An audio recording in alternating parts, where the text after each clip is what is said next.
Hello and welcome to today's Destiny's Dispatch. Can I just say thank you so much for joining us? And as always, it's me, Vicky, and my co-host, Dean. Say hello, Dean. Hello, Dean. You do that every time now. I do. It's too easy. We got 5 cats. It's the only time I can be a cat dad jokes. So That is true. But, you know, as I've said to Mel Darth, you're not very good at cat dad jokes. I'm not. The cats never laugh. Cat's trying to destroy things. I don't know about anything else. Anyway, thank you very much for joining us tonight for what is going to be a little bit of a diversion from what sort of things we've been doing recently. Yes, thank you, Freya. Yes, go on that way. And what we're doing tonight is discussing what we see as the corporate curse. Isn't that right, Dean? It is. It's definitely investigating this curse. So the first thing I'm going to do is I'm going to have a look at who's in the chat. And I'm really sorry. Freya has decided that today she's just going to keep walking back and forth. Fair enough. All right, so I'm going to have a look at who's in the chat. And then what we're going to do is we're going to have a little bit of a dig into where the tabletop role-play gaming hobby is heading. And just basically go back through some of the things we've experienced in the past and how we think that is now manifesting today. So, and then what we're going to do to make sure that we do not fall foul of the corporate curse. So, looking at chat, can I just say, Low Eves, you were there. You had your towel on that sunbed, ready. You were there before everybody else. You were well early. So welcome. It's great to see you. So that's fantastic. Paladin Steve, greetings. It's lovely to see you. No TPK tonight. No, Though definitely we will not. be talking about certain things that got killed along the journey via the corporate curse, won't we, Dean? We will. Anyway, who else is in the chat? We've also got the Ultra ttrpg. G to you too. Fantastic. We love that. And we've got Cam. Hiya, Cam.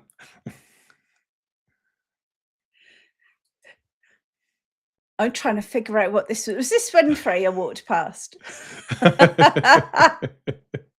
We've also got Architrive Gaming. Hello and welcome. It's good to have you here, and a great video you put up the other day. I meant to leave a comment, and I will definitely leave a comment for you. Yeah, come on. Yes. God, D- just can't get the staff these days.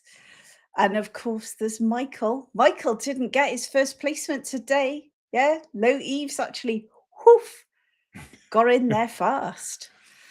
I don't think I've missed anybody out, have I? No, I think that's about I it. think I've done quite well there. Yeah. So we are going to start off. As I said, throughout all of this, one of the things I would like you to do is ask us questions as we go along. Right? No such thing as a daft question. I will be occasionally putting in questions for you guys in the chat. Okay. So this is sort of very much sort of back and forth. And look, there's been research done. Right? This is how dedicated we are to this particular topic. I have to say, I can't. Oh, you put me over to Rumble. Thank you. Oh, that's lovely. We need love across as many platforms as possible, though that sounds really dodgy. Yeah, yeah. Yes. So one of the reasons that we've done this research is to back up something that we've been seeing in the TTRPG hobby space. Now, Dean and I recently found this wonderful little walk that's around our estate, didn't we? Oh, we did, yes. And what happens is we go for this walk and we talk a lot, or I talk and Dean's ears bleed, or Dean talks and Oh You no, know, I we walk into just it's lampposts, you know, that yes. sort of thing. But it's a lovely walk because it goes through this lovely forest and we have a whale of a time. But we do tend to talk about what we're seeing out there and news and stuff like that. Ah, I moved. It's a bit of a weird setup this because we've got the chat You're there and stuff. We kind of go back and forth. So I'm just going to carry on, my lovely, carry on. Look at this. He's moving me around the screen. God, what's a woman's supposed to do? And when we were walking around, it was the other day, wasn't it? We were just wandering around, having a breath of fresh air. For once, it wasn't raining. Yeah, And we thought, you know what? All of this stuff we're seeing around wizards and where they're going with subscriptions and stuff like that, we were sort of going, this brings back memories, doesn't it, Dean? yeah, And it Dean did. went, yeah, it does. And the more we talked about it, the more we thought, well, where is this going to go? And what does this mean for us and Untold Destiny? And there's really, could you please keep me still? I'm getting seasick. Can you guys please tell him to stop it? You- You're not going to. Right, There we go. just leave it there. We'll leave it Stop there. it. Done. Do you know how difficult this is, having someone who moves you around the screen? Seriously. Where was I? You completely utterly threw me then, Dean. We're walking in a dark forest having a chat. It wasn't Dark Morgan's Wood, though. No, it wasn't Black Morgan's Wood. Oh, Black Morgan's Wood, that's right. Yes. Great little wood. It's not far away from Tinton Abbey. And it's the other side of the River Wye, and it leads up to Offersdyke Path, which means nothing to you guys in the US, but it's fantastic. And we go there quite a lot. So there we go. Yeah. Anyway, we started thinking about the stuff we'd recently heard about wizards and all of the information that they were starting to put. So, yes, I do want stability. Oh, we have You're an absolutely eclectic right. goat in the chat. Thank you so much. We do, look. Yes, you do. We've got the eclectic goat. Hello. I hope you're feeling okay. And your little baby goats are just divine. Oh, those photos are amazing. They're adorable. Anyway, I'm going to get back Yes. to it. So, as we were wondering, we got talking about the stuff we'd seen about wizards, where it was going, what this means. And Dean, as he always does, started to reminisce, didn't you, Dean? Oh, I always reminisce, but it was more the similarities it was bringing back. You know, it's like I'd seen the stage show before. Yes, it's like we've been here before. It was the deja vu from the Matrix, wasn't it? Mm. It's following a very similar path. And Dean, when we started talking about this, what was it you first linked this back to? It was what had happened in the computer game industry. I was seeing so many similarities between what was happening in TTRPG and what happened in the computer game industry, and it got me thinking, well, if there's these similarities, will both hobbies, will the TTRPG space take a similar journey to the computer game space? And this got me thinking, and it requires, I think, a little bit of background, doesn't it, Vicky? It does indeed, because what we are concerned about is that there is a push towards subscription, digital only structure within our hobby space, which fills us both with horror. And when we looked at it, we remembered back, oh gosh, late 1990s. I know I just don't look old enough, do I really, do? No, you don't. But yes, the late 1990s. Did you notice how we laughed? I'm between a rock and a hard place. Yeah, you look absolutely magnificent, my wife. You are the most beautiful woman in the world. Thank you very much. See, he gains brownie points for that one. Yeah. Do you know what? I think the eclectic goat's not too far off, but I think there is a thread, a silver thread through all of this. So back in the late 1990s, yeah, when you bought a computer game, you bought the game. It was yours. There might be a patch, but often if it didn't work properly, you lived with the bugs. And oh, I've just moved. You're right. It is very disconcerting. It is, isn't it? See? But the game was the game. And then Yes. along came the South Koreans. They're fantastic with their MMOs, very grindy, but they started to make inroads into the West. And in 2003, a game called Maple Story hit the West. And within it, you had what's considered to be the first widely used microtransaction, the first sort of monetization of a game. And that was through the use of buying tokens, and the tokens would then, you could exchange and get all these cosmetics and stuff like that. So it did nothing in-game as such, but it was all about cosmetics and getting your, just making your character look a bit better whilst you're spending hours grinding Looking monsters. pretty. Looking Yeah. pretty, absolutely. And I think the industry began to wake up to the fact that there was a lot of money to be made, not when you sell the game, but afterwards. And so a shift began within the computer game market, a shift towards kind of dodgier territory, if I can say that. You can say that. You could say that indeed. I mean, I remember when you were playing Elder Scrolls back in the day. And I also remember you complaining about some armor, some horse armor, because you were, Yes. yeah. I remember that distinctly. It was definitely a level of moaning that was going on around that time. Yes. When was that? It was 2006, wasn't it? It was 2006, Oblivion it was. And yes, they kind of jumped on the bandwagon, said, look, there's all these cosmetic skins you can now buy, and the horse armor went down a treat. Everybody complained about it. And yet, if you don't like it, I'm one of the people who goes, if you don't like it, don't buy it. If no one buys it, these companies won't do it. So it's felt to me at that stage like a natural progression of the game, so long as it remained like that, so long as things like progression and having an edge in the game, especially online games, wasn't locked behind these paywalls, then it's optional. And I used to play a lot of World of Warcraft, and when World of Warcraft brought in the sort of cosmetic stuff, I never bought any of it, but people loved it. They loved showing off their pets that they bought, or the mounts, or the various things. Had no in-game effects. Had no in-game effects at all. I'm knocking my microphone everywhere. Has no waving your hands. I do. I get very animated. It has no in-game effects other than you look absolutely fantastic, and you can make people look at you with jealousy. I will be honest, standing next to someone in the full druid armor from the raid 1, tier 1 raids, that impressed me far more than someone's pet. So yes, the gaming industry was beginning to change.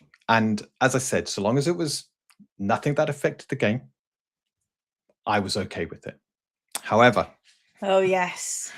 So when was it you actually left corporate life? Was that about 2012? That was about 2012, yes. Yes.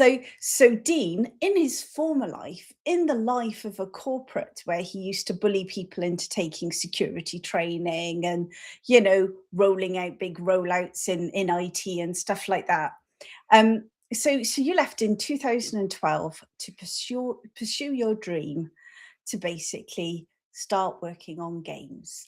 And I think it was quite natural for us at that point, having, I was working in IT by that point. So yeah. I'd moved from telecoms into IT, and Dean had come from IT. That the first thing we started looking at were computer games. And we started working on a game, or rather Dean did. Dean did all of the hard work on this. I was actually contracting at the time. We had a lovely little company. We did the contracting through it, and we also did the computer development through it. Now, I'm going to show you something. Dean doesn't know I've actually pulled this back. And I'm going to just pop it on screen here. Oh yes, that was the advert. Yes. So this was our little advert, and it was tiny. It was on Apple Store. It was strategic defense, And actually, this was a story that was set in the Untold Destiny universe. It was All right? in the future, the sci-fi version. I say future, the sci-fi version of the universe, and it was a tower defense game. I love my tower defense games where It you would does. gain XP, and the XP could be spent on upgrades, so that you could then read the briefing and decide how you're going to tackle the level. And there were quite a few. I think it was about 25 levels, and then a couple of infinite levels for you to try your skill on. So a great little game, one that's no longer available, I'm afraid. We were terrible at marketing, didn't understand how to use social media. I think we sold probably about, I think it was about It was 50 about to 70 50. copies. Yeah, Yeah, so it was we've sold a number. We did actually get some good reviews on Metacritic, not from mates. yeah. I'd like to point out it was quite cool. Um, but it was tiny. We had our own. I tell you this, guys, and I put it out on X. We had a banging tune. Our music rocked. We actually had someone create the music for it. We had a fantastic artist who did all of the art. Dean did the pixel art himself, Oh yes, took me and ages. it was brilliant. I played it for hours. I was at the time contracting. I was away from home a lot, and I used to basically sit there and play with it on my iPad. You could play it on your phone. And it's only recently that we can't support it anymore because we just can't afford the Apple licenses to keep it going. So, unfortunately, as our devices have obviously depreciated, we know with the corporate curse of obsolescence, we can't play it any longer. But I have set Dean a task that when we are successful, it's coming back out just because I want it back because I love playing it. But I have strayed off the topic. Why am I talking about this, Dean? I'm talking about this game that we created because it was the same time as loot boxes started to kick off, didn't they, Dean? It was the game went out, and we started working on the next game, which was actually a role play game for Untold Destiny, using RPG Maker, rewriting the whole system, and putting this together as this fantastic adventure that you would go on with your crew, crashing on this strange planet and trying to figure out how to leave the planet. Before we go into that, though, um, if this was the security training I was teaching, I would have loved it. But no, it was IT security training, and it was Yeah. boring as anything. And no one wanted to be there, but it was compulsory. And it was before. Nowadays, you just do your IT security training like this, don't you? Just like skip, You skip, do. skip, skip, skip. Yeah, yeah, yeah. Yeah. I've done it. Do the test. This was when you actually had to design the module, take everybody through it. You had to Yeah. persuade them to actually come and join and do it. And because of the industry you were in, it was challenging.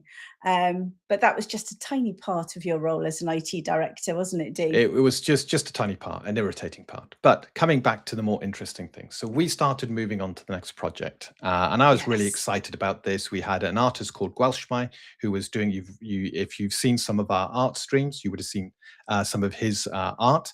And he was fantastic. I say local, in West Wales. Um, and it was coming together. But around this time, there was a big controversy, and it Hmm. came in the guise of Star Wars Battlefront 2 and their loot boxes. And Oh, boy, did yes. that open a can of worms. We're talking, I mean, all the monetization of games were kind of keeping it really at the level where it was only cosmetics. Sometimes it would venture over slightly, but generally keeping it to, to that. Then EA, in their wisdom, made the loot boxes of Battlefront 2. So made the loot boxes of Battlefront 2 a part of unlocking progress. And people were just a bit like, hang on, okay, so if I want to say unlock a hero, and someone did it, took them without buying any loot boxes, took them 50 hours of playing to unlock one of the heroes. And then they went on to actually do the maths. And they worked out to unlock all progression would require about 4,500 hours of playing, or 2,100 US dollars. And suddenly this hit the headlines because legislators within the various government bodies, having received very concerned letters from parents about what their kids are spending their money on, or they're being asked to spend money on, were saying, is this gambling? And it began to fall foul. You were gaining a benefit that was tangible, not just cosmetic. And now all of a sudden, loot boxes were falling into this gambling rule and gambling law. And a lot of countries, especially across Europe, started to ban them. And it was a big disaster for EA. But more importantly was the impact it actually had on us, because, I'm all about me, me, me, me, and me. And that was because we had a small company. So we did the contracting through it, and we also did the computer games. We had to have business insurance. I'm quite sure lots of you out there are quite aware of business insurance and how expensive it is. So part of that, because we were going to things like Eurogamer, stuff like that, we needed to be covered. Because stuff was available on the Apple Store, we needed to be covered.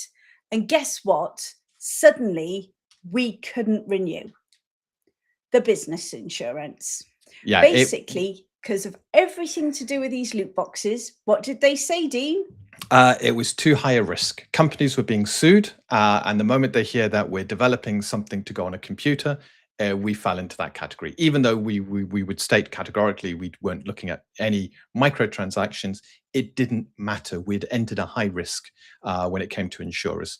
I think that the market's probably settled since then, but for us at that time, we had to leave. We couldn't afford the insurance, and if you couldn't be insured, you couldn't go on to develop these games and put them onto the various platforms.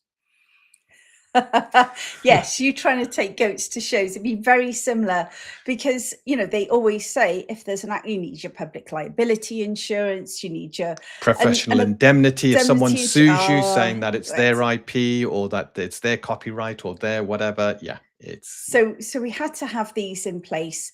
Now, my business insurance at the time said, look, we can't do it. We'll insure your consulting, but you need to get specialist insurance. And quite frankly, we're not millionaires, are we, darling? No, we're not. And the amount of money they were asking was ridiculous. So we had to leave the industry at that point. But it is what it is. It was all about the monetization of the computer games, and this had now kind of stepped up a notch and had become very extreme, very nasty. Around this time, we had friends, and one of their children, unbeknownst to them, had a game where you had this lovely little dragon, and the dragon would start to cry, and it'd be like, feed me, feed me. And, their child was taking these gems and feeding the dragon, and dragon would now smile. He was a happy dragon now, and you want to make that dragon happy. What they didn't know is each time they took a gem, it was making a microtransaction, and all these gems flicking up. About £400 later, this was a problem, and all of this was now hitting the headlines.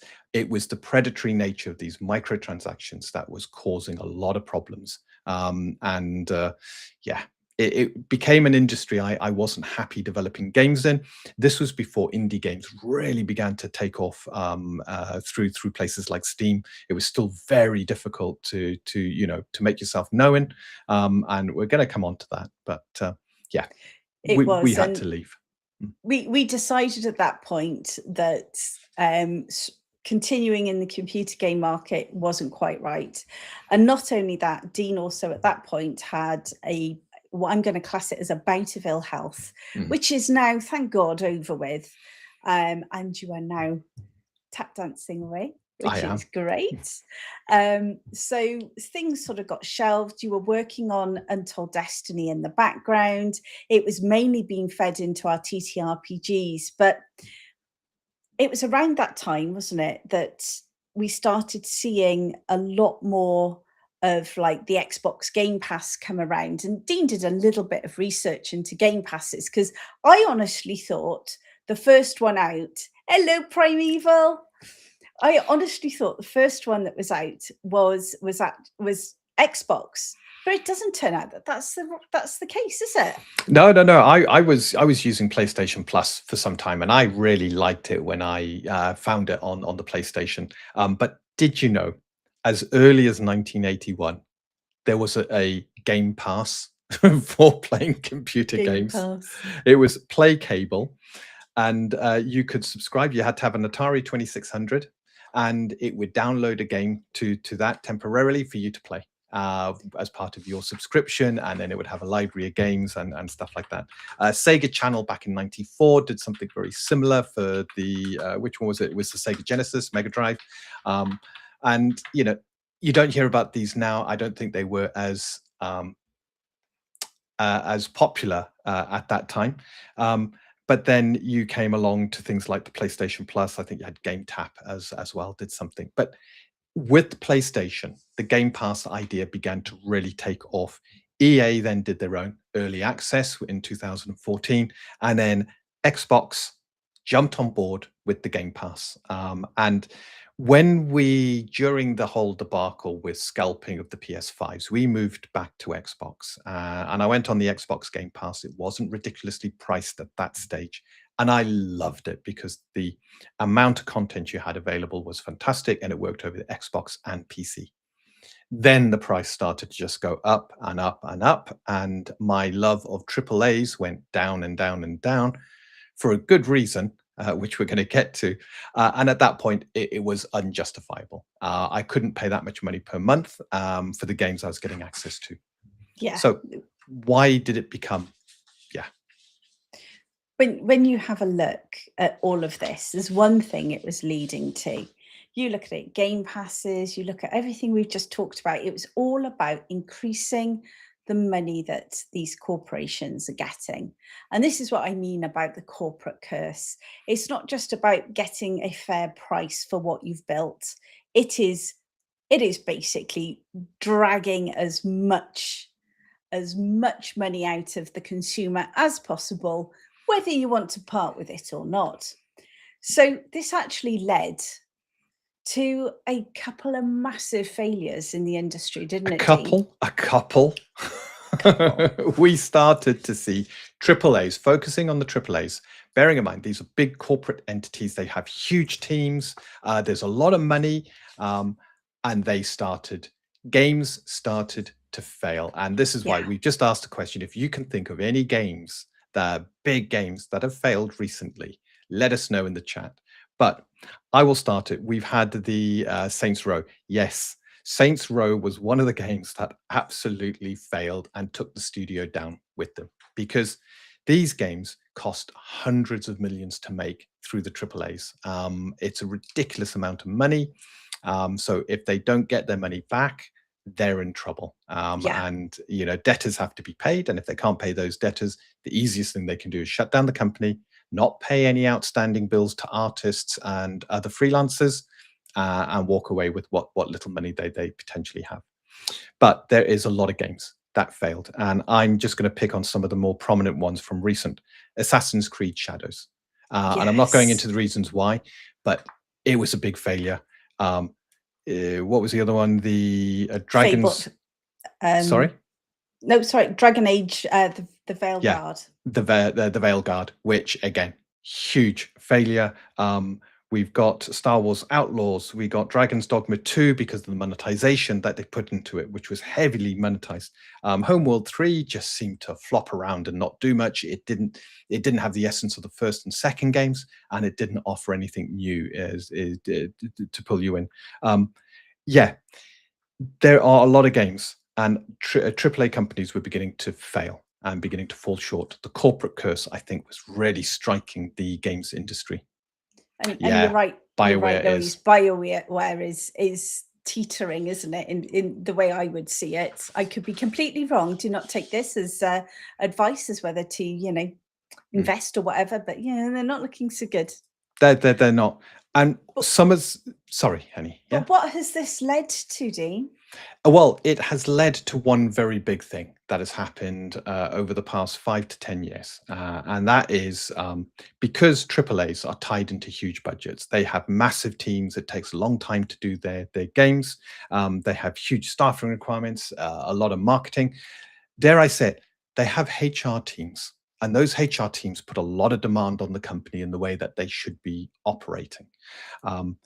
A single failure can wreck the company. So what AAAs tend to start doing is going tried and tested. And you see that in Assassin's Creed. Every Assassin's Creed game is a copy of the one that came before. Same with the Far Cry games. They all seem to be a copy of the one that came before. Or FIFA. FIFA, absolutely. It's a general joke. Yeah, it's a joke in the industry, isn't it? You know, Battlefront, whatever they're called, yeah. FIFA. It's like you play the same game. It's just coloured in differently. Yeah. And the thing that seems to make the money there is the sort of live services that come with it. So it's the multiplayer, it's stuff like that. Even that couldn't save Halo Infinite, though, which is not a bad game, but yeah, it's not Halo. However, but this did lead, didn't it, to the rise of the indies in the computer games. So you can see the sort of journey we're going on now, can't you? Yes. All right. So it opened up indies, and indies could operate more leanly. Normally, it would be a team of 1, 2, maybe 3 people, or a smaller team. I'm thinking Claire Obscura is probably the biggest indie that has really made it well. So when I look at indies, I'm thinking of your small indie teams and developers that don't have a lot of money to their name. Yes, Silksong, you're talking the, I've forgotten the name again, but yes, the Hollow Knight series. They did Hollow Knight, and it was a huge success, massive indie game, small team. And then they took their time to do Silksong because they didn't have to rush. And when it was ready, they released it. And I know there was a lot of criticism about the difficulty spike within Silksong, but I think it had all the charm of Hollow Knight and was a fantastic game. Yeah, it's Team Cherry. There we go. Thank you, Louise. Thank you. But I think this is where you say, you know, $70 to $100, but you look at what's actually funneling that in. It's the huge marketing teams that also put the demand on the developers of it needs to come out by this date. We said it's this date, so it's got to go out. I don't care what state it's in, it has to go out. You've got your HR, so you've got all of the bloat around. Sorry if any of you work in HR as I say this. So you've got a lot of the sort of additional bloat. It's no longer just about setting up contracts and looking after the staff. It's a lot more than that. And that in the big, large AAA companies, you've also got large finance departments, large IT departments. You know, and I work in IT. I am the first person to understand, you know, just the level of cost that all of these things place on a business. So the bigger these businesses become, the more expensive the games have to be, and the more of them they have to put out in order to actually fund that business. So it's like one of those creatures that eats itself. It just keeps getting bigger and bigger and bigger, and it needs to be bigger in order to consume what they're doing. Stayed for the yeah, I'm sorry. I can't help it. That's lovely. Thank you, Eclectic Goat. But you look at it, that's why those AAA budgets have become so bloated. Yeah, the corporate curse was biting here. And the indies, there was something that was happening, which is where AAAs were dominating the news cycle. They had a lot of money to go into magazine coverage, TV advertising, retail presence and stuff like that. Indies were being given a new source to market. Steam was a fantastic platform that indies could use. The App Store, the Google Play Store, stuff like that. There were so many ways for them to get cheaply to market. And then on top of that, you had Twitch. And if you got your game played by one of the people on Twitch because they were just looking at indies, and a lot of creators on Twitch specialized just looking at indie games, and on YouTube started to have this absolutely amazing Let's Play community rising up and dominating at that stage. getting yourself noticed became a lot easier. It was still difficult, but if you wrote a great game, you got noticed, all of a sudden you could bring it to market at a fraction of the cost of one of the big AAAs. It was still very risky for you because, do you know what people like? That flash. They like a game that looks amazing, great music, brilliant voice acting, even if the gameplay is absolute crap. Whereas indies, it's normally the other way around, where it's not pretty to look at, but the gameplay, wow, the gameplay's there. And that's the thing. I think when I look at it, there was so much then started to go down the multiplayer online games as opposed to the solo games. And I'm going to harp on about this because it's really annoyed me. We are big Civ players, aren't we, Dean? We are. And Massive. did we invest recently in Civilization 7? We did, because it looked interesting. Mm. The early stuff seemed to be promising. A lot of the YouTubers I was following were giving it high praise. And whilst it did not start with Hot Seat was promised as part of the roadmap. Have we had Hot Seat yet, Dean? It's been more than a year. Well, it's been, well over a year, and no Hot Seat. No But Hot there Seat has yet. been DLC, hasn't there, Dean? Oh, there's been plenty of DLCs for you to buy. Yes, and there's been constant changes and updates and stuff like that, but no Hot Seat. And it hasn't been received well. No. And how do we play Civ, Dean? We play it together, don't we? We do. Hot Seat, actually. On the sofa with that big TV. Together. Yes. And, as much as I love Civ, just watching Dean play Civ doesn't quite float my boat. No. I want him to at least get the opportunity to, destroy my poor little civilization. Mm. Which does often happen, but I do sometimes win. I definitely do. So all of this, all of the YouTube and the streamers and everything else like that, that started to help indies. In fact, if I go back and if I'd have had one of those crystal orbs, I would have just delayed the release of our game a little bit longer to maybe, clash when all of this stuff started happening. But unfortunately, that wasn't to be, and that's absolutely fine. But now, ttrpgs. We're now going to have a little look at what sparked this conversation for us right at the very beginning and some of the news that came out about where Wizards is going. And first of all, we're going to take a little look at 5th Ed, which all of us know the OSR journey. All of us know basic. A lot of us were there through 2nd Ed and loved it. We love 3, we love 3.5. We even gave 4 a go and then went, this is a card game. And you can't say that. It's not a card game. That's why I muttered it, because I didn't actually say it. Okay. It's a great squad-based game for tactical battles. It's not a role-playing game, in my opinion. Yeah. And so what we're going to do is we're going to just... Hello, Jeffrem. We've got a Jeffrem in as well. Hello, Jeffrem.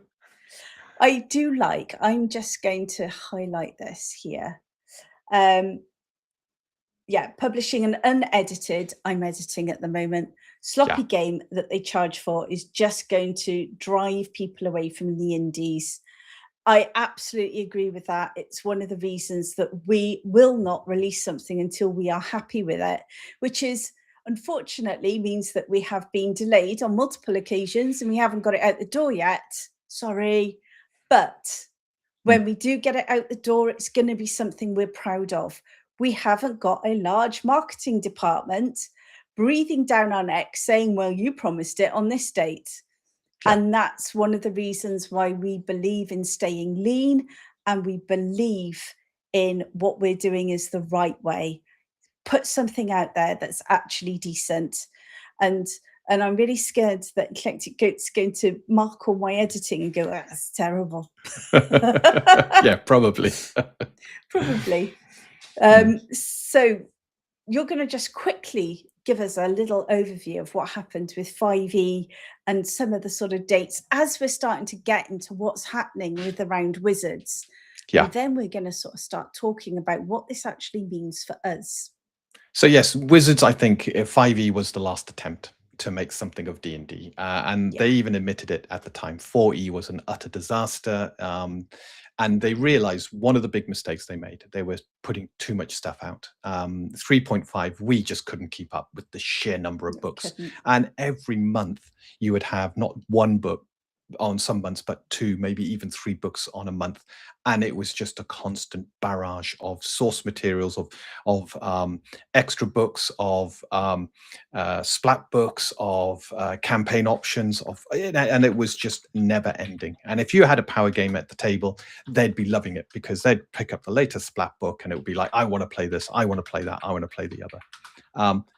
I think players were just getting tired. There was too many options, too much bloat. And DMs were definitely getting tired. So when Wizards came to do 5e, they put one thing in stone. They were not going to put out a lot of books each year. They were looking at between 3 and 5 books a year, and to not put too much pressure on the people playing. But they were also going to continue doing what's made D&D really, really good during the third edition times, which is the open gaming license. So you had this lovely license. Third parties could make their own products for D&D, and they would also do the official D&D stuff, but it wouldn't bombard you. It wouldn't be a constant barrage of stuff just hitting the market. And do you know what? I think it worked well. It took us a little bit of time to get into it. I was very jaded. I went to Pathfinder, then had about 6 months to recover after Pathfinder, which You actually got burnt out from GMing. It was it was something I terrible. never thought. We Yeah, used to play for, I mean, whole weekends.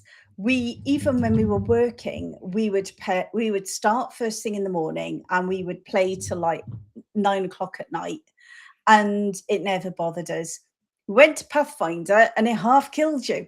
yeah. It was just, and yeah, Eclectic Goat, you're absolutely right. I know a lot of people say no, it wasn't, but they did the D&D online game around that time, Neverwinter Nights. Not D&D online, that's separate. That was the third edition rules, but they did Neverwinter Nights, and it was, or Neverwinter, I think it was called. It was an okay, it worked really well as an MMO, and yeah, fourth was their attempt to bring in, and I know some people dispute it, but I remember that we subscribed to their first service. Wizards had a character creator for fourth, where you could put all your characters in, you could create characters very quickly, very easily, you could print them out, you could do all of this. And I think it was something like, I'm trying to remember how much. It wasn't too expensive. It was probably a couple of pound a month we were paying. So it was something like £10 for the year. Yeah.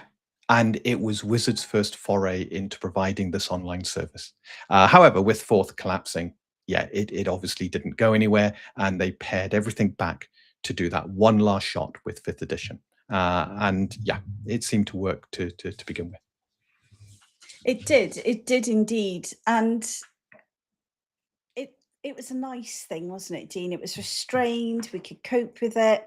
The numbers were a lot smaller, the maths was a lot simpler, and I like that. It lacked depth, but I could overlook the lack of depth purely because I was fatigued, I had had enough, and I wanted something that was quite simple to run. So the reason we're now going down this is Dean is now going to have a little look at the Wizards leadership, because I think this actually shows you the direction that we think Wizards is going into.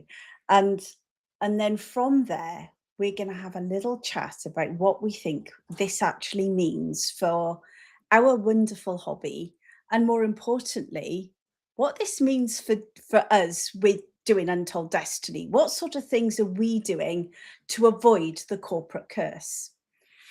So, Dean. Yes, we'll start with, they called it the stabilization era, but it is, the great people, Mike Merles, Jeremy Crawford, Chris Perkins, and Greg Leeds, who, Mike Merles, Jeremy, and Chris, they were the ones who really spearheaded 5e. They got it up and running, and they did a great job working for Wizards till recent. I say recent, till 2017, I believe.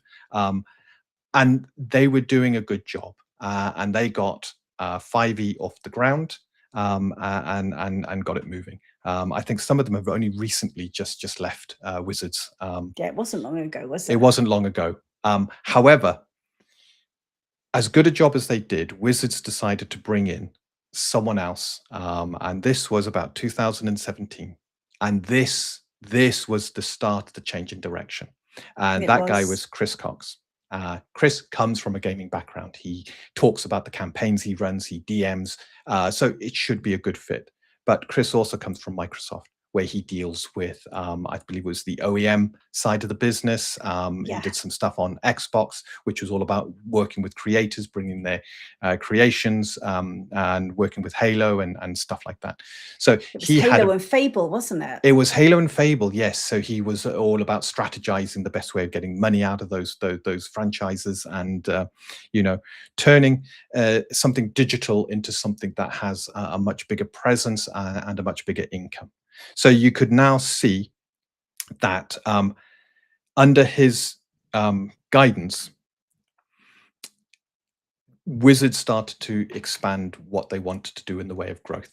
Targets would go up. They were talking about this ever going up, of income, and they were also then talking about things like having reoccurring income. At the moment, they didn't own D&D Beyond, and D&D Beyond was actually doing quite well. Did really well. It was doing very well, made by gamers for gamers, and I loved D&D Beyond.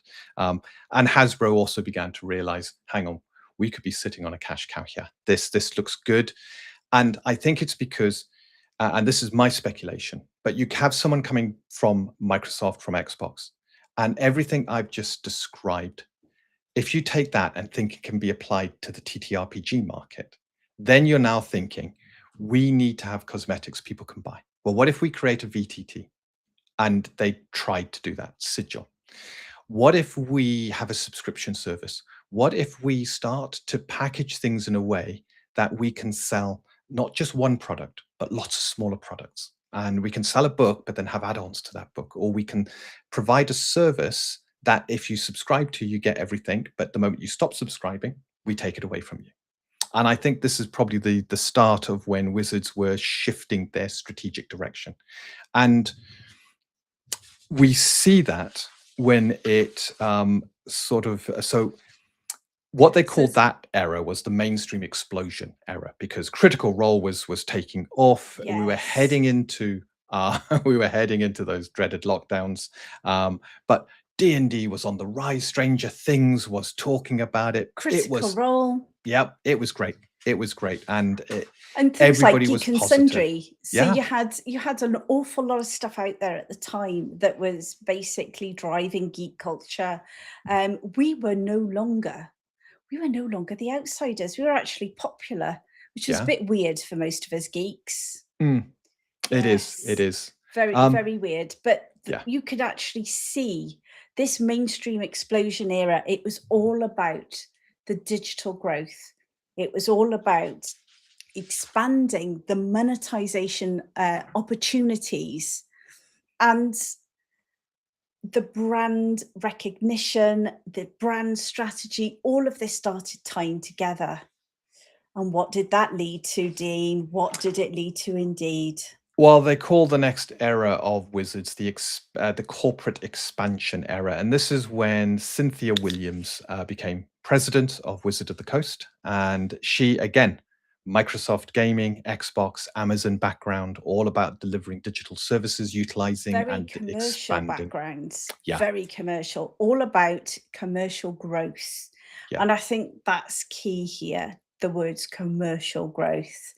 And my understanding, allegedly, I like to say allegedly, I believe that she always said that she was surrounded by people who were into TTRPGs, but she wasn't probably as much as a TTRPG as some of the previous CEOs. I think it's the first sort of the person being brought in who didn't directly have evidence of running campaigns, of doing D&D. They paid lip service to it. They said they know friends who played it, and they might have played a few games, but it wasn't in their blood, as it were. And around this time, Hasbro said that D&D is under-monetized. And I think she was brought in purely to try and realize that lost revenue, part of the corporate curse. The corporate curse is if people aren't buying our product and they're buying someone else's product, that's lost revenue. If we've got a product and we can charge more for it, that's lost revenue, and we're under monetizing ourselves. And I think that it's a real corporate curse, because once you're stuck in that mindset, it's hard to get out of it, and you think everybody's stealing from you, or that you're not making as much money as you could. And that's a horrible spiral to be caught in, because every decision you make from that point on is about money. And more. About getting more money, not about your customers, not about the people who love your product. And not about TTRPGs. And I think that's absolutely key here, because it was that sort of everything has to be under our banner mentality that I think led to the next thing, which is that nasty, horrible backlash that we all, I mean, we did it. We're absolutely enraged at the point where they decided about the OGL. Yeah, January 2022, I read and caught up to speed with it and went, cancel on my D&D subscription, and went, no more. They're not having a single penny from me. And we were planning to use the 5e engine modified for Untold Destiny. And I scrapped all of that at that point and went, if there's a risk of wizards gaining hold of my creation, I want nothing to do with them. So I believe, looking at how things happen on the computer side, because as I said, I think there's similarities between the two. Within the computer market, the people who create the game own the IP, and they have a lot of control over it. So when you, what I mean by that, when you buy the game, you can play that game. And short of the modding scene, and the modding scene's fantastic, and the game has to be moddable for that to happen. If you buy a game, you can only do what the developers and what the company intended you to do in that game. So you can play the game, you can play it as far as you can normally, and you can complete the game as it's intended. If you want more out of that game, short of modding, you have to wait for them to release DLC, downloadable content. And then you can add to the game or release a version, a next game within the series. So they have full control of their IP, they have full control of how it's consumed, and they have full control of what they can feed to you. In the TTRPG sector, when you buy a book, that's it. The book's yours. You can do whatever you want with it. You can mod the book. You can play it wherever you want, with whoever you want. And the company's got no control. And they're just allowed third parties to create content that they now have no control over. They wanted control back. They needed to control their IP. They needed to control what went out there, and they needed to be able to monetize it. Remember, it's under monetized. To monetize it, they need to control how it is consumed, because the way people consume it currently, which is around a table with friends, pen, paper, dice, and a book, that can't be monetized. So, yes, Cynthia Williams came in, I believe, to do all of that. Yeah. The OGL scandal was the big wake-up call I think we had within the industry, that something wasn't quite right. This beautiful world we were in, there was something amiss. But you know something? I am so pleased they did. And you know why, guys? Because if they hadn't, we would have probably have created continued down the path of creating Untold Destiny as a setting for D&D. We wouldn't have poured our heart and soul into the actual system around it as much as we have. And as Dean wasn't happy with the way that 5th Ed was actually panning out for high level play, I think we'd have got frustrated with it anyway. And I think this just gave us the kick up the butt we needed to actually do the rules. Dean has been house ruling rules since the day I met him. It's part of his nature. It's what he does. But that, I believe, is one of the things that has really opened up the doors to indies. Yes, Absolutely. absolutely. And this is what I'm talking about, the similarities between what we've seen happen on the computer side and what we're seeing now within the TTRPG space. There are differences between both industries. Of course, there are. But Wizards have so far, they've had people come in with this experience of the computer game side. And with Cynthia Williams, I don't believe, had experience of the TTRPG side, and they thought they could just bully their way through and make this change. However, it was the wake-up call. And it's one of the things I love about this community. We are all, every single one of us, passionate about the games. Absolutely 100% passionate. We love what we do. We love that time where we come together to roll dice. And you know something, I'm not going to, personally, I don't think I will ever now play Fifth Ed again, ever. But I am never going to say that I wished it hadn't happened, because we wouldn't have seen some of the amazing indies that we've got coming out right now if they hadn't have done that step. So, you know, I know they absolutely do not click on that link. Whatever you do, if you see it, do not click on it. We are going to ditch it now. Oh, you've done it. Good. I've done that. Yep. So where was I? I was midstream. I was in my flow there. But yeah, when you have a look at it, if it hadn't have been for that, we might have taken the easy route and just done a bit, or we'd have done it for D&D. And I'm so pleased that they actually showed us their true colors at this. Oh, new dice. You know that that's going to distract me, Steve. I love some new dice. I had a picture of Steve's amethyst dice the other day. So yeah, when you have a look at that, you look at what's happened in the computer games, you look at now what's happening with TTRPGs, and it's almost like for like exactly the same. Yeah, you got the corporate curse kicking in here. The corporation believing that the product they have, which dominates the market, is under-monetized and they can get more from it. And you know what? It's been a blessing to those of us who've got creative souls, because we can now create our own creations. People are disillusioned with Wizards. They still have a huge following. Don't get me wrong. It's still the most popular.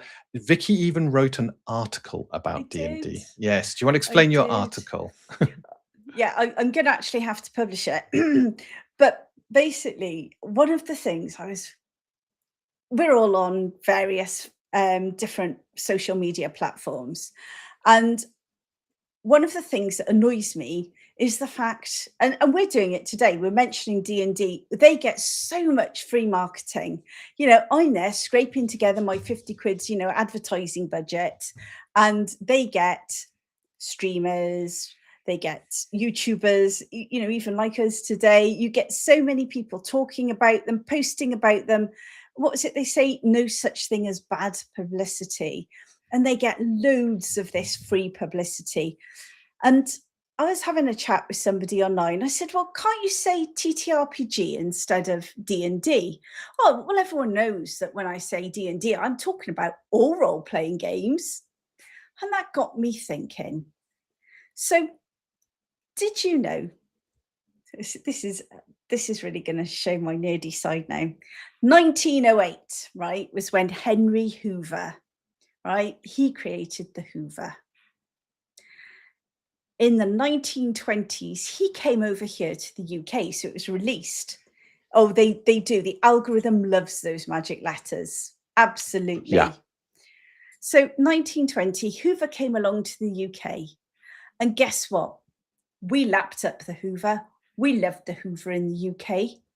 However, we started saying, instead of, we are going to do the vacuuming, we'd said, oh, go grab the Hoover, we're going to do the hoovering. Now, and I think the Eclectic Goat, you're going to like this. It actually shifted our use of language, where we changed a noun into a verb. And they actually ran foul of something called, and I'm going to say this wrong, genericide. And it was the same thing. So you'll all know in the US, Xerox. So in the 1970s, Xerox, in fear of suffering what Hoover suffered, where they lost their trademark because it became a term in everyday use, they actually, yes, it's right, Googling is exactly, that's spot on.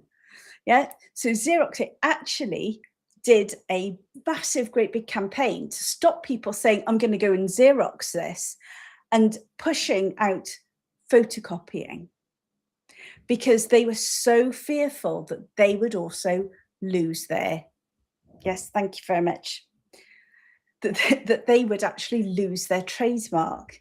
And yet we're seeing the same sort of thing with D&D. People talk about D&D sometimes when there's no actual reference to D&D itself. All they're actually doing is talking about TTRPGs, but D&D gets more traction. It gets more visibility. You get seen on the internet. So therefore, people use it instead of TTRPG. So that got me thinking, could one day D&D actually fall foul of genericide? I don't think so. I think it's a bit too difficult at the moment. There's too many other terms, and it's not always used as a blanket term for TTRPGs. But I do think there is a fine line they're walking towards. And yes, I did write an article on it. I'm still editing it. And actually, I reread it earlier today, and I was actually really pleased with it. So I will get that out. But when you look at all of that, when you look at what's happened with D&D, when you look at the route they've gone down, then what is it? IP controls matter more than open creativity.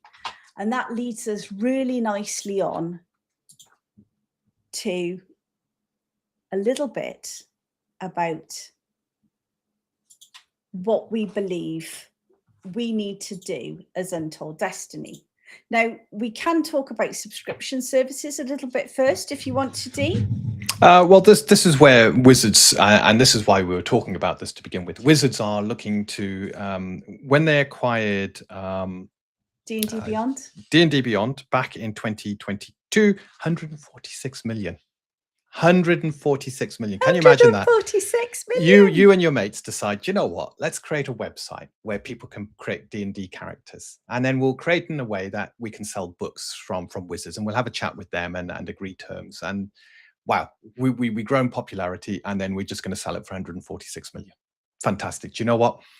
Good on them. I'm so glad they managed to do it. They deserve every cent they got. It's a fantastic entrepreneurial spirit.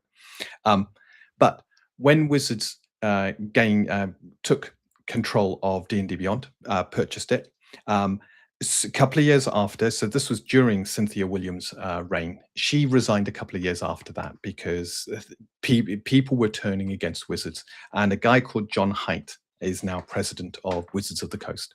And John Haidt has a gaming background, which is great. I think, and this is one of the things we will always do. If we make it big and we have to employ people to have positions of authority within the company, one of the stipulations will be that they have to understand what it is to be in the TTRPG they have industry. to be a gamer. It's very simple. Absolutely. They need to play. Yeah. How can you have someone understanding your business if they don't play? So he came in. However, he's from Blizzard, World of Warcraft, Diablo, used to work at Xbox Game Studios. The same threads I saw in the gaming industry, I'm seeing in the TTRPG space, and Wizards are trying to push tabletop down that same route. And this is where they tried with Sigil to create their own virtual desktop, because then it ties everything together. They're now looking at this subscription service where you gain access to a load of tools and various things. I think it's all very nebulous. I did a bit of research, and I don't think anything's 100% fixed.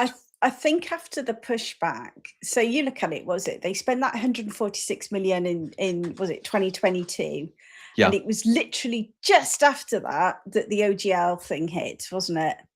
So I think the Yeah. money had gone out the bank. Then they started talking, and it's just, you look at it, they spent all that money probably with the view of this is where we go with subscription services. You know, we've already got a ready-made platform. The gamers already like it. We loved it, didn't we, Dean? Yeah. But I have to say, one of the things that I did feel D&D Beyond took away from me was my pen and pencil, was my Yes. pencil, my paper, and I did miss that. But I also quite liked the convenience of having it on the pad.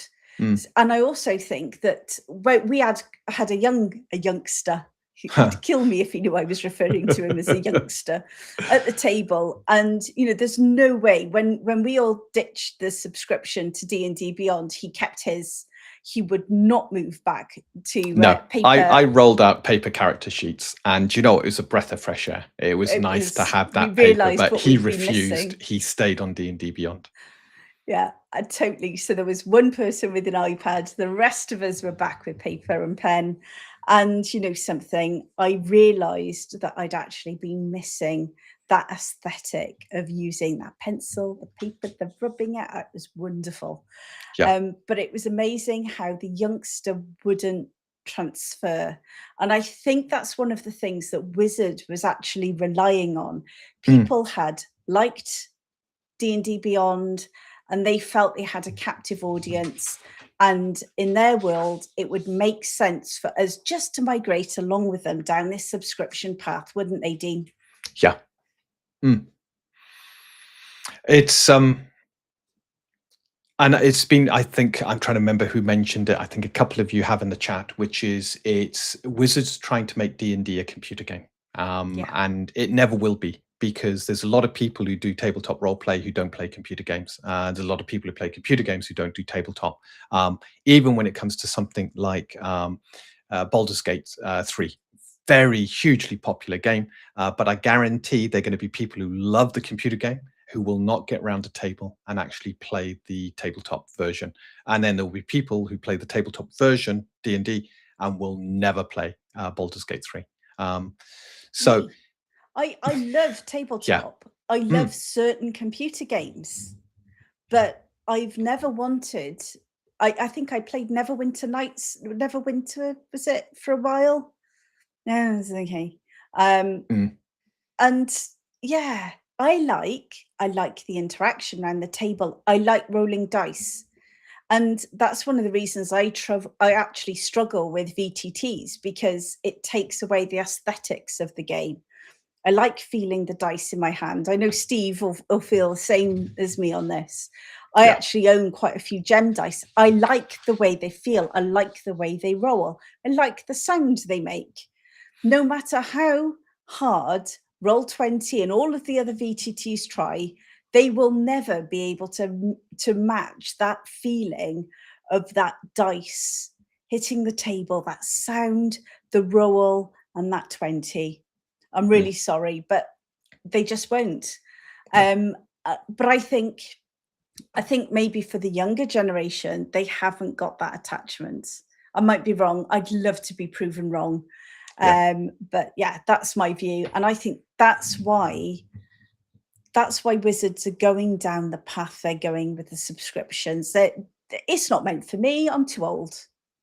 They don't care, but they're after the youngsters. They've seen something that's worked in the computer game side, and they're trying to replicate that within the tabletop. And Absolutely. You know, with the lockdowns we had, online play became huge, and they saw a means of obtaining extra revenue through that.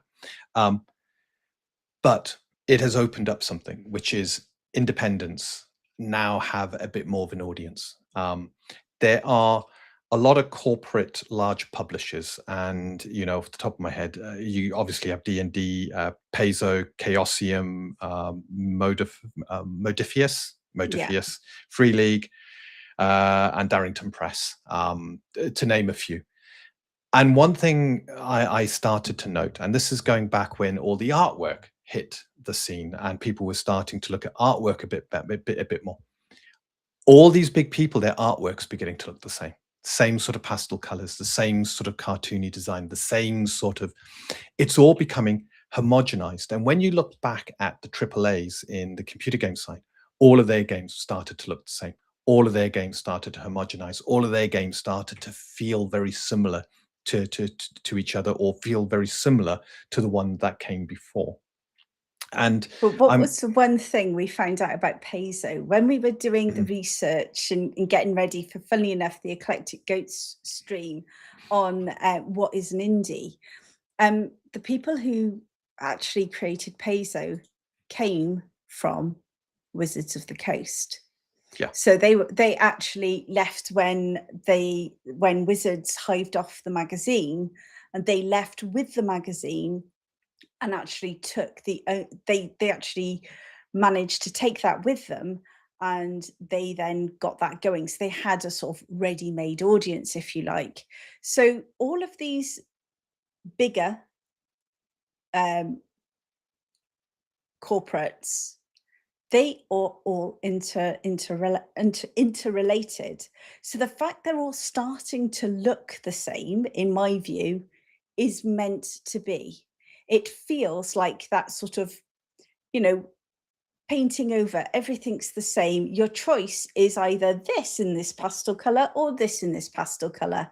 And what you've got over here is a whole range of indies, and we are using black and white, we're using lots of different colors, and we've got our own aesthetic. And I think that's really important. yeah. So, Dean, what are we going to do about the rise of the indies? We need indies to not only stand up, we need to start clawing back some of this market share that all of these big companies have got. We are always going to be stronger together. All Yeah. right. No Now, matter what, we're stronger together. And this is where I will be releasing some stuff around the Indie Game Guild to get that pushed.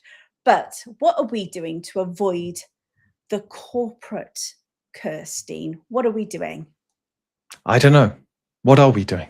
Have we got a hex? An abjuration spell, a ward? Definitely some abjuration spells.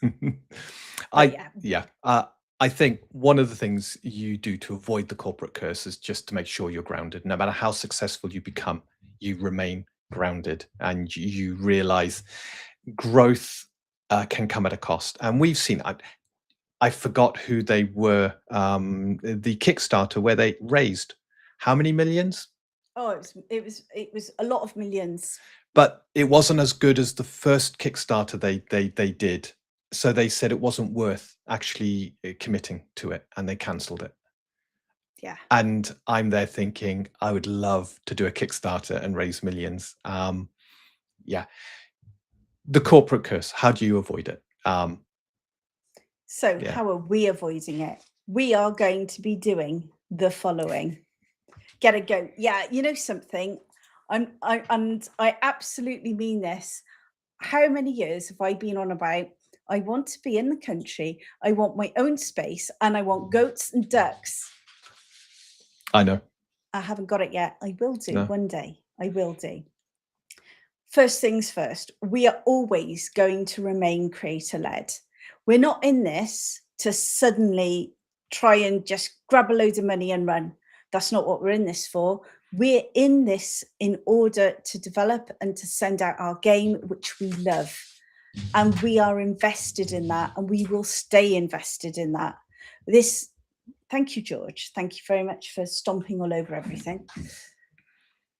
Cats. I don't know. Are they as naughty as cats? Are ducks naughty as cats? Because my cats are naughty, very naughty. We are always going to stay creator-led, aren't we, Dean? It's one of those things that we are very much strong believers in. And we also want people to start creating for our system. Once it's out, no Paladin Steve, Fireball is not an abjuration spell. Fireball. No, No. Fireball. No. No.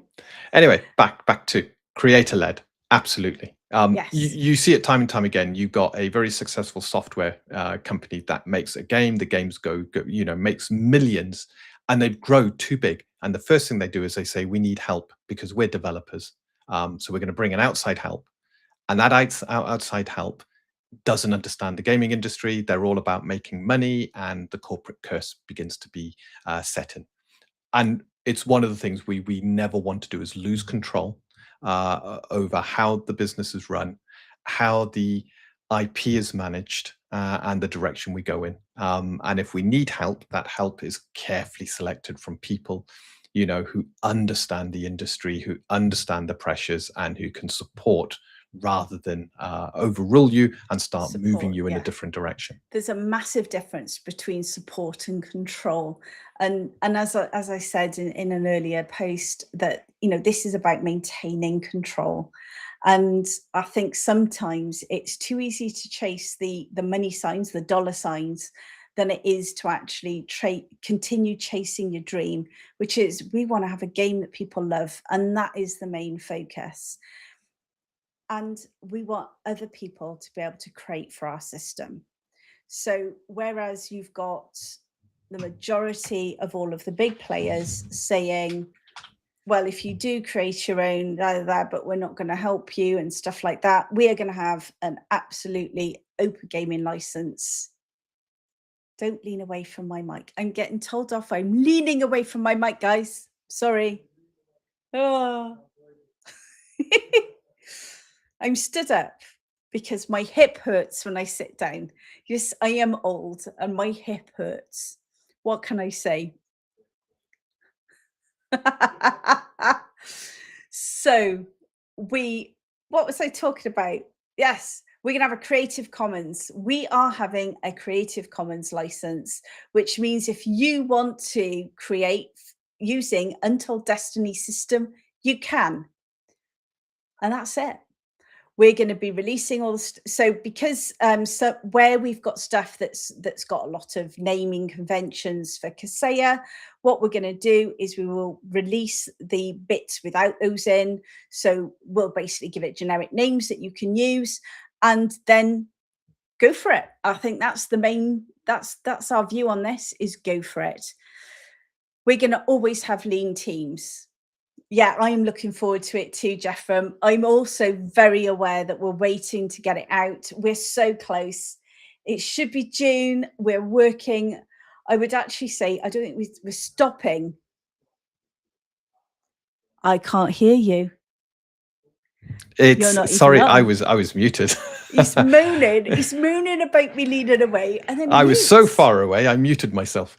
No, it's got to be June because I cannot wait for people to get hold of the condensed, complementary condensed rules. First level rules for you to try out, for you to run games, for you to really get your teeth into, and then we're going to start on. I say start on. The one half of the final book will be done, and it's just the final, the GM side and fleshing out creatures. So we are very close. Coming along beautifully. Artwork is dribbling in and looking. Oh, stunning. So we got a creature called golems, and they're horrific. And our artist is, it just looks incredible. He has brought them alive. He has made them more terrifying than I could have ever imagined, and I love it. Which reminds me, I actually have to sign that off tonight. So yes, we're going to make it available. And Jeffrey, yes, things like your own homebrew setting. Untold Destiny will be a system that you can use for that. And if you want to sell your setting, right, feel free. We are not going to come after you and say, right? As far as we're concerned, your setting.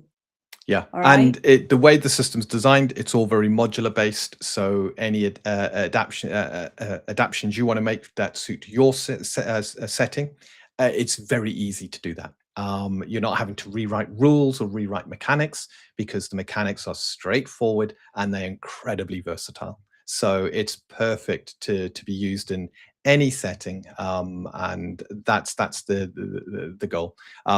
We did a great one shot yesterday, actually, and I think I don't know whether Cam's still in the chat. He was in early, but I know he's a very busy person. But it was Cam, Death Angel Shadow, and Sci-Fi Snob, and I think they had a whale of a time playing it. And they picked it up, hadn't read any rules or played it before, and picked it up. And by the end, they were flying. It was good. And I think this is absolutely key, is we're also going to have a sensible roadmap, right? Lean teams means small. One of the things that we've had to learn is we can only do so much. So we're going to have a roadmap that is actually achievable. We've talked to you before about the sci-fi version of Untold Destiny. That's on the roadmap. Putting out more stuff as we build out that lovely world of Kaseya we showed you the other week. That's on our roadmap, but bit at a time. So we're not going to swamp you with stuff.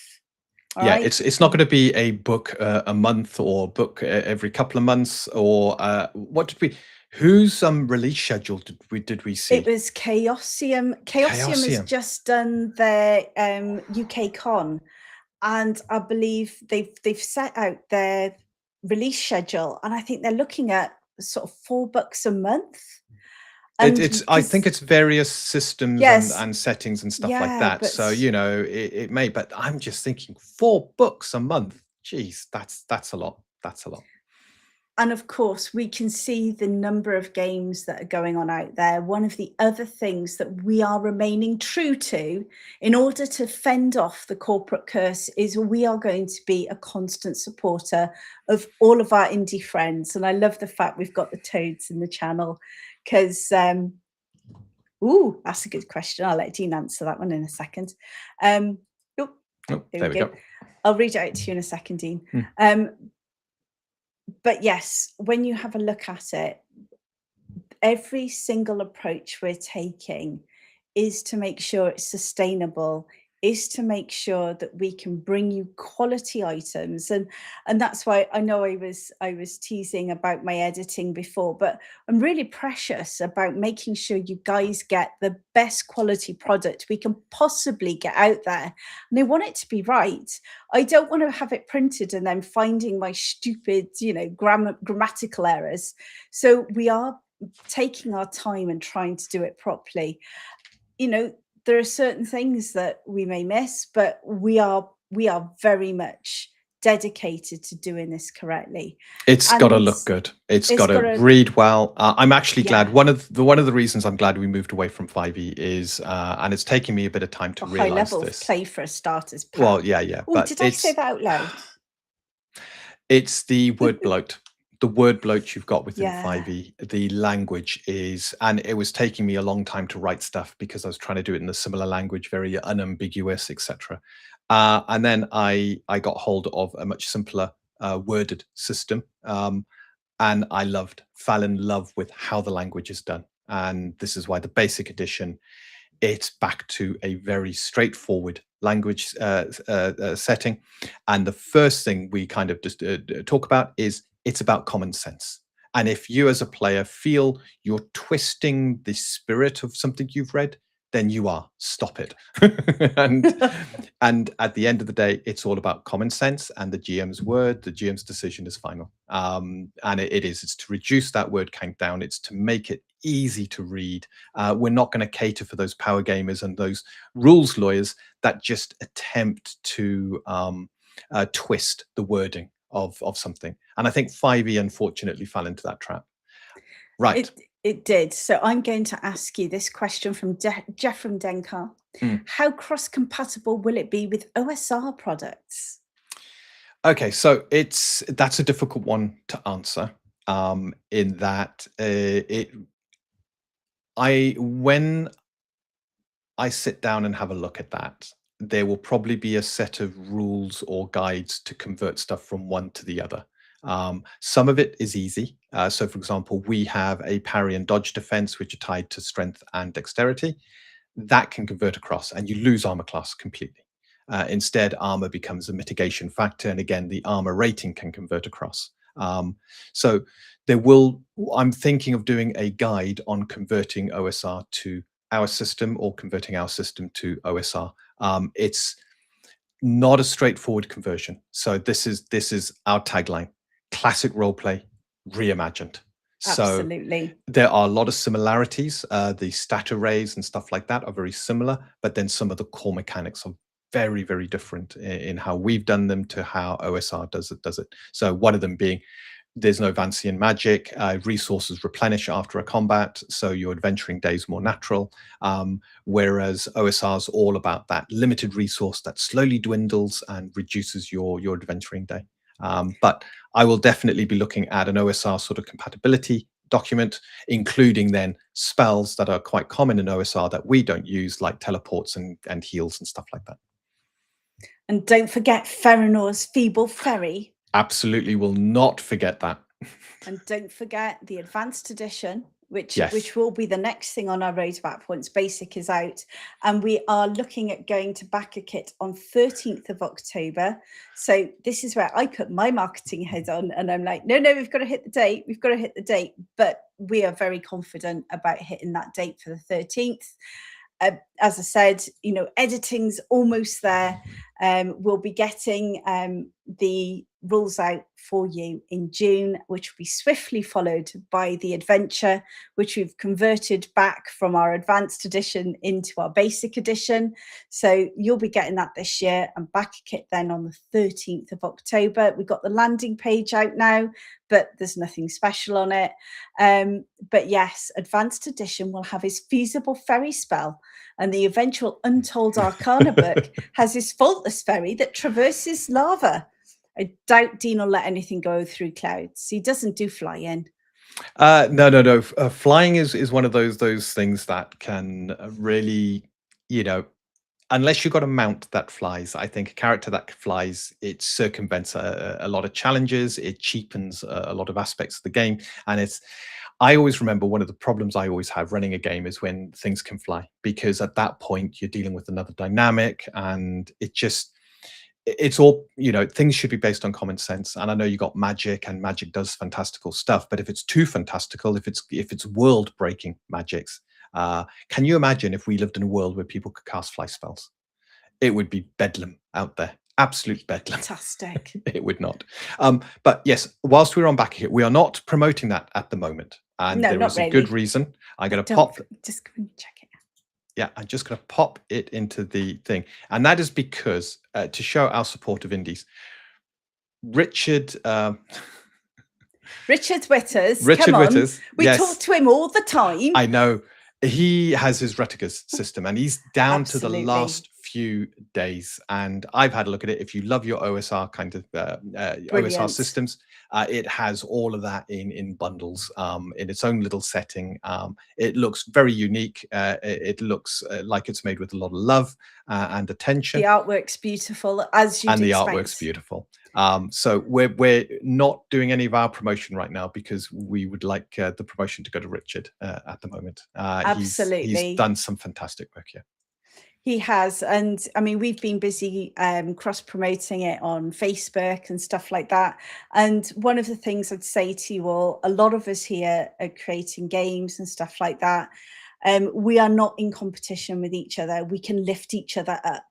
And I think that is the biggest thing I can say, is that as creators, if we support each other, we have got a louder voice than some of these Veen and Dickie. Oh, that made me laugh. That's good. I like it. I like that. Yes. I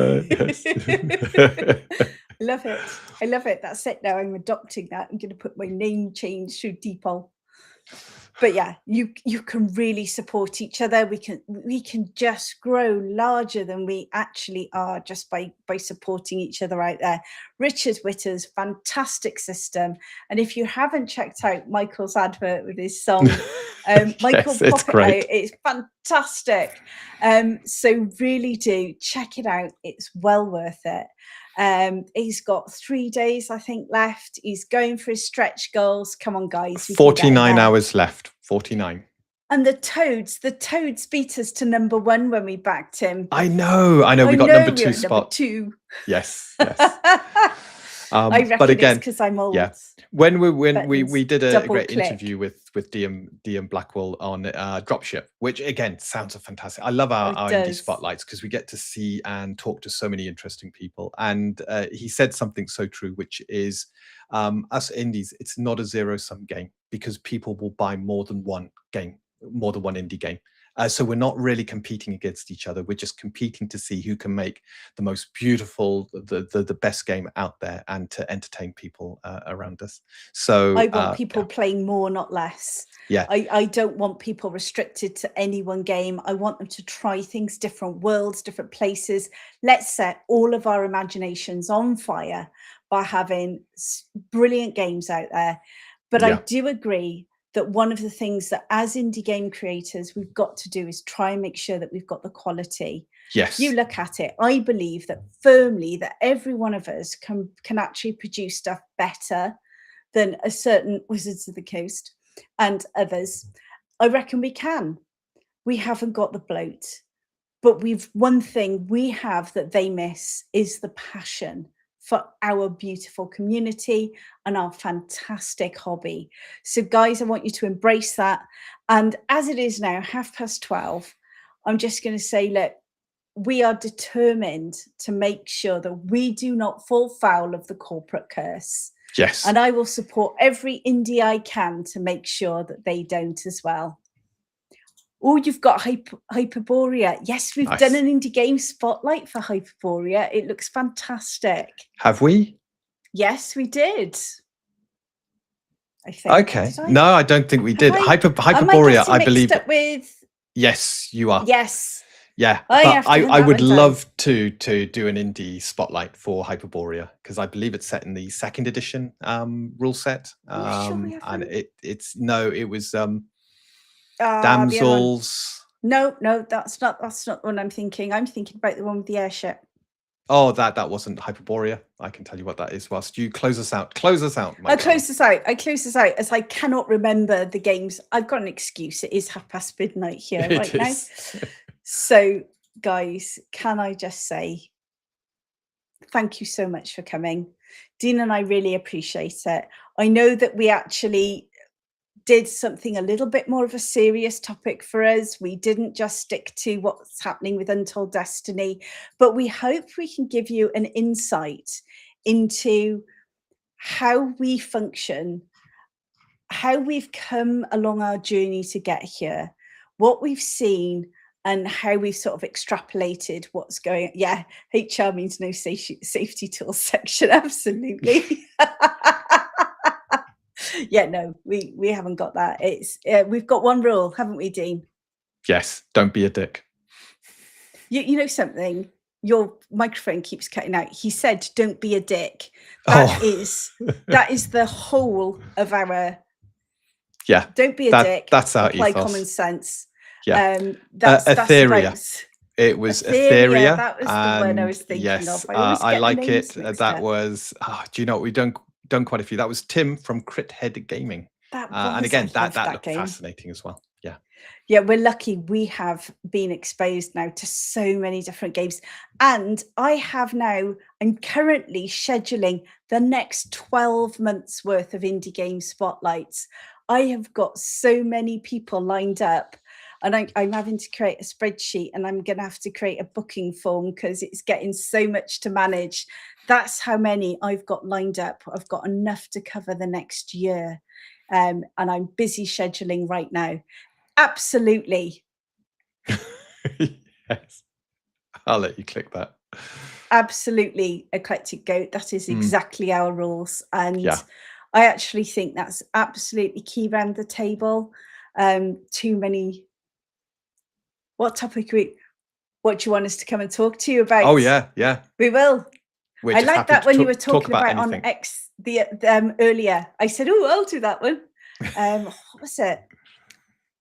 Oh, I can't remember. 5 minutes ago. I worked late tonight. It's late. We are sweltering. It's the end of a long day. So let us wrap this up. Thank you so much. You've been a fantastic chat, and we really do enjoy your company. I hope we've been entertaining.